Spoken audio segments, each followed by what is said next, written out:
Hello बच्चों, आज हम लोग की क्लास 12 में चैप्टर 1 रिलेशन एंड फंक्शन की दूसरी क्लास है। पिछली क्लास में बच्चों हम आपको टाइप्स ऑफ रिलेशन के बारे में बता रहे थे और हमने बताया था कि आपके कोर्स में हमको 5 टाइप्स ऑफ रिलेशन पढ़ने हैं और उसके अलावा 3 रिलेशन से मिलकर के एक रिलेशन बनता है इक्विवेलेंस रिलेशन, जिसको हम हिंदी में बोलते हैं तुल्यता संबंध। तो कुल मिलाकर हमको 6 टाइप के संबंधों का अध्ययन करना है। पिछली क्लास में हमने आपको सिमेट्रिक और रिफ्लेक्सिव रिलेशन के बारे में बता दिया था। सिमेट्रिक रिलेशन को किस तरीके से लिखते हैं, कैसे डिफाइन करते हैं, ये सब हम पिछली कक्षाओं में जान चुके हैं, क्लास 11 में भी, और हमने आपको लास्ट लेक्चर में भी बताया था। तो सिमेट्रिक रिलेशन कैसा रिलेशन होता है? सपोज दैट आर कोई रिलेशन है, यहाँ पर हम एज्यूम कर लेते हैं कि late R is any relation defined on a set A. It means R is subset or equal to A cross A. ये हमने सपोज कर लिया है एंड 2 एलिमेंट कंसीडर किए हैं, X and Y both belongs to A। ये हमारा assumption है। अब सिमेट्रिक रिलेशन के लिए क्या होगा कि अगर X Y belongs to R, X Y एक ऑर्डर्ड पेयर है जो R का एलिमेंट है, तो रिलेशन सिमेट्रिक कब होगा?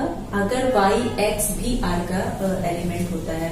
यानी कि इफ कोई रिलेशन आपको दिया हुआ है, उसमें कोई ऑर्डर्ड पेयर x y है, अगर x y r का एलिमेंट है तो y x भी अगर r का एलिमेंट है तो ये रिलेशन सिमेट्रिक रिलेशन होगा। x y r का एलिमेंट है, इसका मतलब क्या होगा? x r y, x और y के बीच में डिफाइंड रिलेशन r है और y x ये भी आपका r का एलिमेंट होना चाहिए और y r x भी आपका होना चाहिए, यानी कि y और x में भी वो रिलेशन होना चाहिए। जैसे कि हमने आपको कई रिलेशन बताए। इक्वालिटी का रिलेशन जो होता है वो सिमेट्रिक होता है। Congruency and similarity of triangle जो होता है सिमेट्रिक रिलेशन होता है। और उसके अलावा जो है परपेंडिकुलरिटी जो होती है वो भी कैसा रिलेशन है आपका?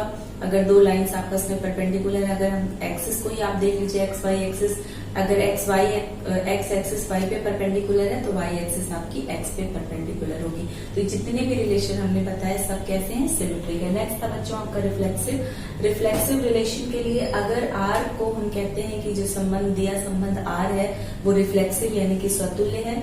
तो सबसे पहले अगर if x y is element of R, x y एक ऑर्डर्ड पेयर है जो आर से बिलोंग करते हैं, यानी कि आर जो डिफाइंड रिलेशन है वो एक्स और वाई के बिटवीन है, तो एक्स और एक्स के बीच में भी वही रिलेशन होना चाहिए। जैसे हमने आपको इक्वालिटी का एग्जांपल देकर के बताया था कि नंबर सिस्टम में अगर x is equal to y then x is also equal to x. X जो है अगर y के बराबर है तो x जो है वो खुद के बराबर भी होगा।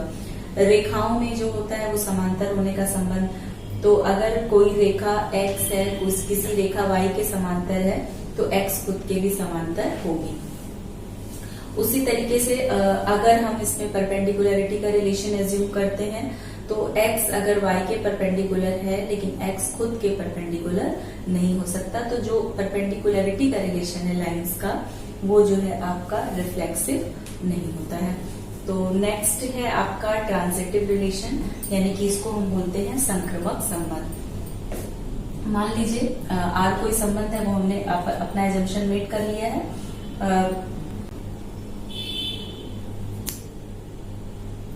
यहाँ पर हमने सपोज किया है कि लेट आर रिलेशन हमने एज्यूम कर लिया है और अगर एक्स वाई कोई ऑर्डर्ड पेयर है बिलोंग्स टू आर, इसका मतलब क्या है कि एक्स आर वाई। इसी में हम एक और एलिमेंट यानी कि यहाँ पर हमको तीसरा एलिमेंट एज्यूम करते हैं कि एक्स वाई जेड, ये तीनों किससे बिलोंग करते हैं? ए से बिलोंग करते हैं। तो अगर x y belongs to R है तो वाई जेड एक अनदर आपका ऑर्डर्ड पेयर है, अगर वो भी आर से बिलोंग करता है तो इसका मतलब क्या हो जाएगा? Y R z. अब अगर एक्स जेड भी आपका आर से बिलोंग करता है, यानी कि एक्स आर जेड है, तो ये रिलेशन आर जो होगा वो आपका ट्रांजिटिव रिलेशन होगा। ट्रांजिशन का मतलब क्या होता है बच्चों? साधारण विज्ञान की भाषा में अगर कोई चीज को फर्स्ट पर्सन से किसी थर्ड पर्सन में ट्रांसमिट होना है, कोई मान लीजिए डिजीज है, वायरस ही आजकल आपका चल रहा है, आपसे किसी दूसरे व्यक्ति से या दूसरे से किसी तीसरे व्यक्ति में कैसे पहुंचेगा? जब तक वो दूसरा व्यक्ति जो आपके संपर्क में आया है वो किसी तीसरे व्यक्ति के संपर्क में नहीं जाएगा। तो यही सेम चीज इसमें यहाँ पर भी है कि x का रिलेशन है y से, y का रिलेशन z से है, और अगर x का रिलेशन ट्रांजिशन के लिए आपको एटलीस्ट एक पॉइंट ऐसा चाहिए होगा जो दोनों ही ऑर्डर्ड पेयर में कॉमन हो।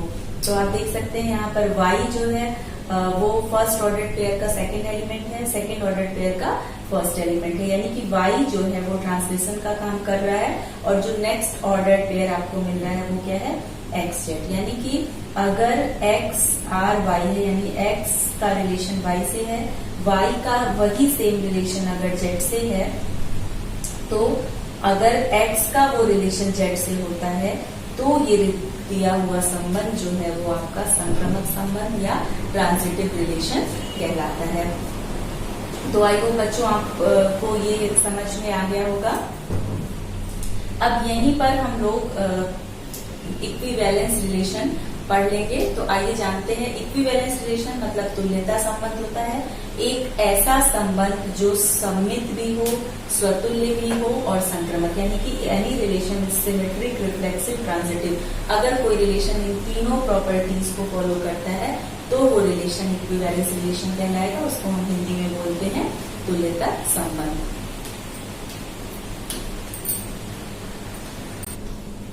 नेक्स्ट है बच्चों इक्विवेलेंस रिलेशन, यानी कि इसको हम हिंदी में बोलते हैं तुल्यता संबंध। If R is any relation defined on a set A, यदि आर कोई संबंध है जो किसी समुच्चय ए पर परिभाषित है, देन आर इज सबसेट और equal to A cross A, यानी कि आर जो है समुच्चय या उसके आर उप समुच्चय होगा या उसके बराबर होगा ए क्रॉस ए के। तो आर एक तुल्यता संबंध होगा। R is an equivalence relation if R is symmetric, R is reflexive and R is transitive। अगर R हम बोलते हैं कि किसी समुच्चय पर परिभाषित कोई संबंध है, तो R तुल्यता संबंध कब होगा? कि जब R सममित हो, R स्वतुल्य हो और R जो है संक्रमक हो, यानी कि जब कोई संबंध इन तीनों ही स्थितियों को, तीनों कंडीशंस को फॉलो करता है, तब वो संबंध जो है वो इक्विवेलेंस रिलेशन कहलाता है। जैसे मान लीजिए इक्वलिटी इन नंबर सिस्टम, किसी भी नंबर सिस्टम में जो इक्वलिटी का रिलेशन है, मान लीजिए हम दो नंबर एज्यूम कर रहे हैं नेचुरल नंबर में, तो अगर हम x is suppose that x and y both belongs to n, यानी कि नेचुरल नंबर से बिलोंग करता है, x y के बराबर है तो y भी x के बराबर होगा, और अगर x y के बराबर है, y भी x के बराबर होगा, और x जो है वो खुद के भी बराबर होगा। तो इक्वलिटी का रिलेशन जो होता है वो आपने देखा था पिछली, जब हम सिमेट्रिक और रिफ्लेक्सिव पढ़ा रहे थे, तब हमने बताया था कि जो इक्वलिटी ऑफ नंबर्स होते हैं वो सिमेट्रिक और रिफ्लेक्सिव दोनों होते हैं और ट्रांजिटिव भी होते हैं। अगर कोई एक नंबर किसी दूसरे नंबर के बराबर है, दूसरा नंबर किसी तीसरे नंबर के बराबर है, तो पहला नंबर भी जो होगा वो ऑब्वियसली आपका तीसरे नंबर के बराबर होगा। तो जो इक्वलिटी ऑफ नंबर्स होते हैं वो इक्विवेलेंस रिलेशन आपके होते हैं, क्योंकि वो तीनों को ही फॉलो करते हैं। नेक्स्ट है बच्चों पैरेललिटी का रिलेशन। आपका जो है अगर दो लाइंस हैं, आपका मान लीजिए किसी भी प्लेन पे स्थित है दो लाइंस, और वो दोनों आपस में अगर पैरेलल है, तो पहली लाइन दूसरे के, दूसरी लाइन पहले के, जो गिवन लाइन है वो खुद के भी आपकी पैरेलल होगी। और अगर हम एक तीसरी लाइन एज्यूम करते हैं और अगर हम कहते हैं दूसरी वाली लाइन तीसरी लाइन के पैरेलल है, तो ये ऑब्वियस है कि पहली लाइन भी जो होगी वो तीसरी लाइन के पैरेलल होगी। यानी कि जो parallelity of line in a plane होती है वो भी जो है वो आपका ट्रांजिटिव रिलेशन होता है। तो वो तीनों ही कंडीशन को फॉलो कर रहा है। दिस मीन्स जो parallelity of line in a plane जो होगा वो आपका इक्विवेलेंस रिलेशन होगा। इसी सेम पैरेलल में जो कॉन्ग्रुएंसी का रिलेशन होता है ट्रायंगल्स के बिटवीन, तो वो भी कैसा है आपका एक इक्विवेलेंस रिलेशन है। और जो सिमिलरिटी का रिलेशन है ट्रायंगल्स के में, वो भी जो है वो आपका क्या कहते हैं ट्रांजिटिव रिलेशन होगा। अब इसी में बच्चों एक हमने बताया था कि जो ये परपेंडिकुलरिटी का रिलेशन हमने बताया था कि वो ट्रांजिटिव है कि नहीं है। तो ये डिपेंड करता है कि वो आप लोग वेक्टर्स पढ़ चुके हैं कि जो लाइंस हैं वो अगर सेम प्लेन में स्थित हैं तो ट्रांजिटिव नहीं होगा, और अगर सेम प्लेन में स्थित नहीं है तो इट मे बी ट्रांजिटिव और it may not be transitive. ये आप लोग अपने से सोच के रखिएगा कि किस तरीके से जो परपेंडिकुलरिटी का रिलेशन है, अगर लाइंस हैं और वो सेम प्लेन में स्थित नहीं है तो वो रिलेशन किस तरीके से ट्रांजिटिव रिलेशन होगा। इसके लिए आपको एक हिंट भी देते हैं कि आप एक 3 डायमेंशनल प्लेन जो आपका स्पेस है उसको आप एज्यूम करके सोचिएगा कि किस तरीके से जो ये परपेंडिकुलरिटी का रिलेशन है वो ट्रांजिटिव हो सकता है अगर गिवन लाइंस जो है वो आपकी सेम प्लेन में स्थित नहीं है। नेक्स्ट हमारा 2 टाइप बचा रह गया है, एंटी सिमेट्रिक रिलेशन और लास्ट है आपका आइडेंटिटी रिलेशन। नेक्स्ट है बच्चों आपका एंटी सिमेट्रिक रिलेशन, इसको हम हिंदी में बोलते हैं प्रतिसममित संबंध। यहाँ पर हमने एज्यूम किया है if R is any relation defined on a set A then R is subset और इक्वल टू ए क्रॉस ए।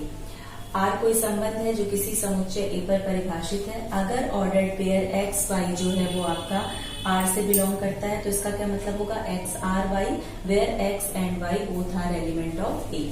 और वाई एक्स, अब नेक्स्ट कंडीशन इसमें बता रहे हैं कि वाई एक्स भी अगर आर से बिलोंग करता है, इसका मतलब क्या होगा Y R X and same in same manner X and Y both are element of ए।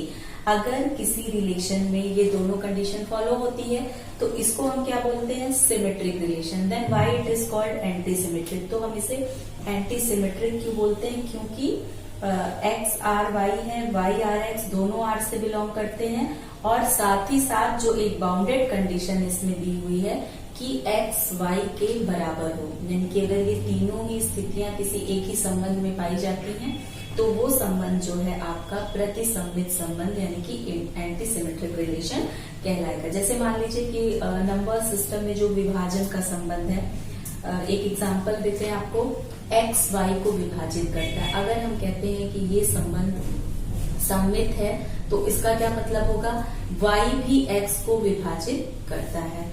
तो इस कंडीशन में क्या होगा कि नंबर सिस्टम में आप जानते हैं अगर x y को विभाजित पूरी तौर पे कर रहा है तो y भी x को पूरी तौर पे किस कंडीशन में विभाजित करेगा, उसके लिए एक ही कंडीशन आपकी बचती है कब, जब x और y आपस में बराबर हों। तो ये जो रिलेशन है अगर विभाजन का है और अगर हम कह रहे हैं अगर मान लीजिए विभाजन का संबंध दिया हुआ है और कहा जा रहा है कि ये संबंध आपका सममित संबंध है तो वो आपका श्योर है कि वो एंटी सिमेट्रिक रिलेशन है। क्योंकि अगर विभाजन का संबंध जो है सममित संबंध, अगर उसके अवयव हैं और वो कहा जा रहा है कि वो सममित संबंध है कि जो भी अवयव आपके दिए हुए हैं वो सममित संबंध की कंडीशन को फॉलो कर रहे हैं, तो दिस मीन्स कि वो अवयव भी आपस में यानी कि फर्स्ट ऑर्डर्ड पेयर का फर्स्ट एलिमेंट जो होगा हमेशा ही सेकेंड एलिमेंट के बराबर होगा। ये विभाजन की परिभाषा से आप जानते हैं कि नंबर सिस्टम में जब हम डिवाइड करते हैं, फुली डिवाइड होने के लिए जो आपका न्यूमरेटर होता है उसको डिनोमिनेटर से बड़ा होना चाहिए और साथ ही साथ सपोज दैट अगर P और Q है तो P must be is equal to MQ होना चाहिए या तो आपका P is equal to Q होना चाहिए, यानी कि जब P अपॉन Q आप निकालेंगे तो वो आपका 1 आ जाएगा। तो आई होप कि आपको एंटी सिमेट्रिक रिलेशन समझ में आ गया होगा। नेक्स्ट है बच्चों आपका आइडेंटिटी रिलेशन।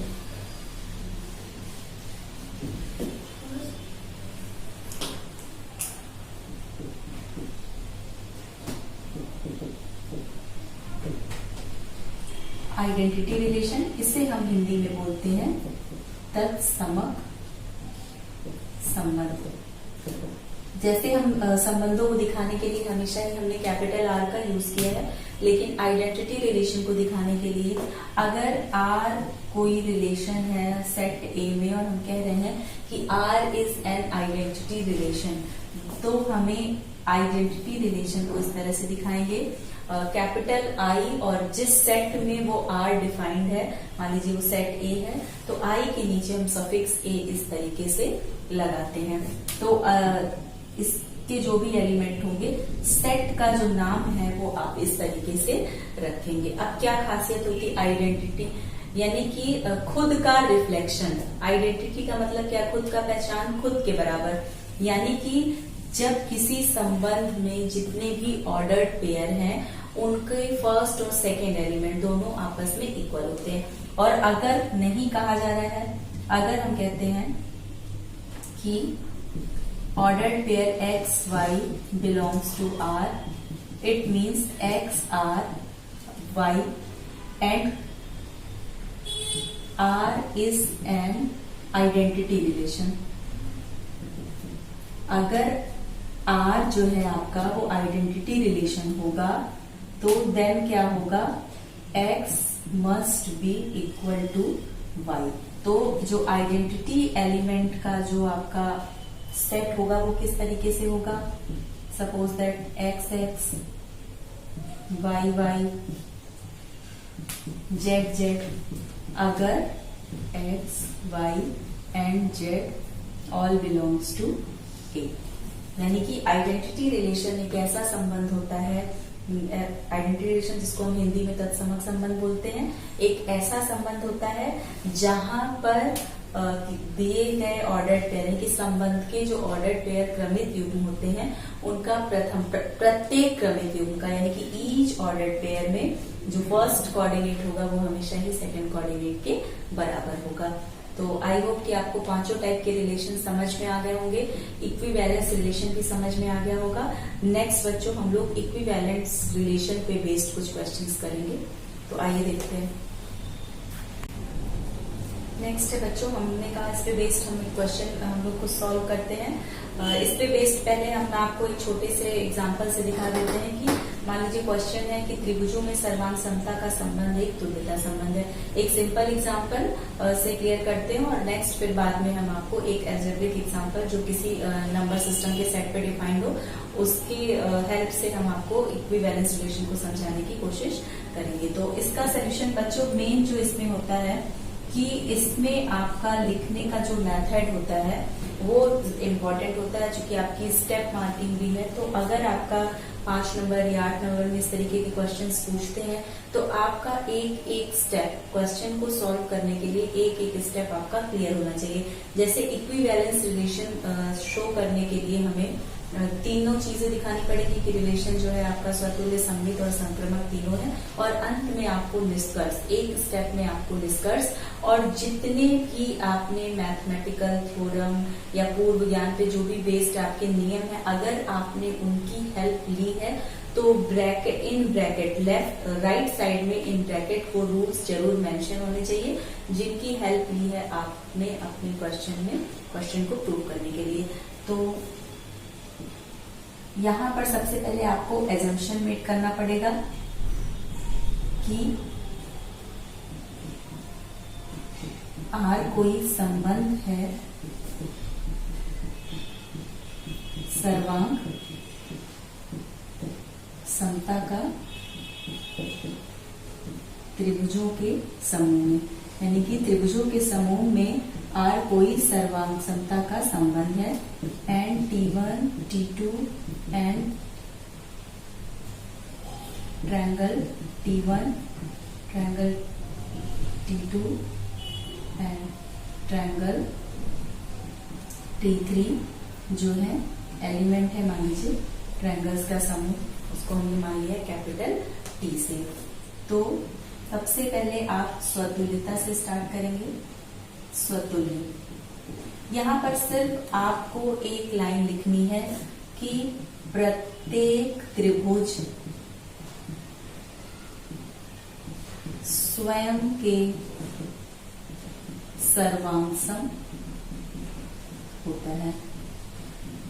तो यानी कि जो रिलेशन है आपका कॉन्ग्रुएंसी को शो करने के लिए सिंबल यूज करते हैं, ये जो है आपका स्वतुल्य है। तो इसको आर या आप ये सिंबल भी यूज कर सकते हैं, स्वतुल्य है।